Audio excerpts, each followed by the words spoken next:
કેનેડામાં ભારતીય સ્ટુડન્ટ્સ માત્ર 10 લાખ રૂપિયામાં MBA નો કોર્સ કરી શકે છે.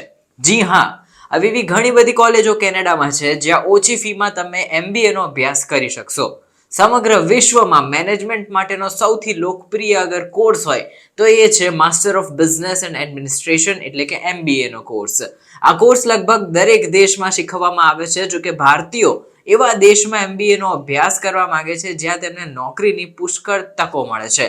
આ જ સમયે તેમને તે દેશમાં કાયમી રહેવાની મંજૂરી પણ મળી જાય એ પણ કેલ્ક્યુલેશનથી બધા ચાલતા હોય છે. કેનેડા શ્રેષ્ઠ દેશ તરીકે આ માપદંડને કહેવાય ને બંધ બેસતો દેશ છે જ્યાં દર વર્ષે લાખો ભારતીયો જાય છે અને આ કોર્સ પરસ્યુ કરે છે. જોકે અત્યારે છેલ્લા કેટલાક મહિનાઓથી કેનેડામાં હાઉસિંગ ક્રાઇસિસ અને જોબ ક્રાઇસિસ ચરમ સીમા ઉપર પહોંચી ગયા છે. એટલે કે આમાં ક્યારેય મુશ્કેલી આવી શકે એમ છે, પરંતુ જો આ કોર્સમાં સારી રીતના માર્ક સ્કોર કર્યા તો પછી તમને સારી એવી ઓપોર્ચ્યુનિટી જોબની પણ મળી જશે. ખરેખર કેનેડામાં શિક્ષણ ખૂબ જ ખર્ચાળ છે. MBA ની ફી પણ ઘણી વધારે છે જેના કારણે ઘણા બધા વિદ્યાર્થીઓ તેના અભ્યાસ માટે કેનેડામાં કહેવાય ને જવાનું પસંદ કરી શકતા નથી કારણ કે ત્યાંની ફી થોડી વધારે હોય છે. જોકે કેનેડામાં એવી પણ કેટલીક યુનિવર્સિટીઝ છે જ્યાં અભ્યાસ સસ્તામાં થઈ શકે છે. કેનેડા તેના વિશ્વ કક્ષાના હાઈ ક્લાસ એજ્યુકેશન માટે જાણીતું છે.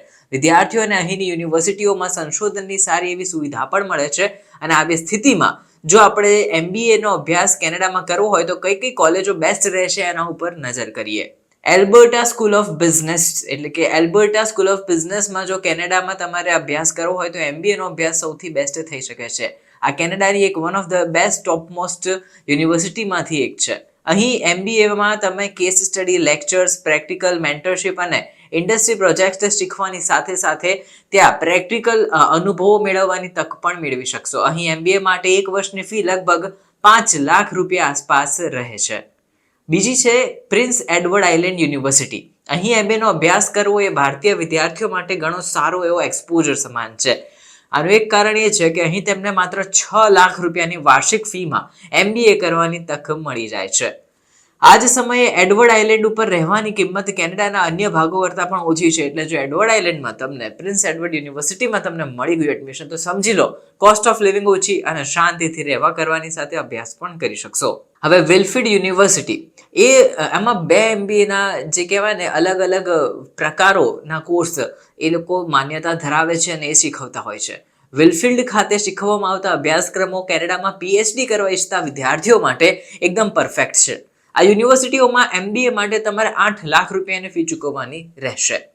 હવે નોર્ધન બ્રિટિશ કોલંબિયા યુનિવર્સિટી એટલે કે university of northern British Columbia MBA નો અભ્યાસ કરવા માટે દેશની વન ઓફ ધ બેસ્ટ યુનિવર્સિટીઝમાંથીની એક છે.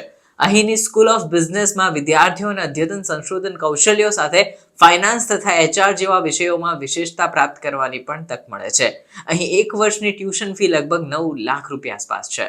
મેમોરિયલ યુનિવર્સિટી ઓફ ન્યૂફાઉન્ડલેન્ડ કે જે વિશ્વની ટોપમોસ્ટ યુનિવર્સિટીઓમાંથી એક છે તે કેનેડામાં MBA નો અભ્યાસ કરવા માટે સૌથી શ્રેષ્ઠ વિકલ્પ સમાન છે.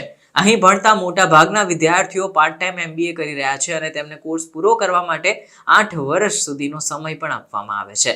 આ યુનિવર્સિટીઓમાં એક વર્ષની ટ્યુશન ફી લગભગ 10 લાખ રૂપિયા આસપાસ છે.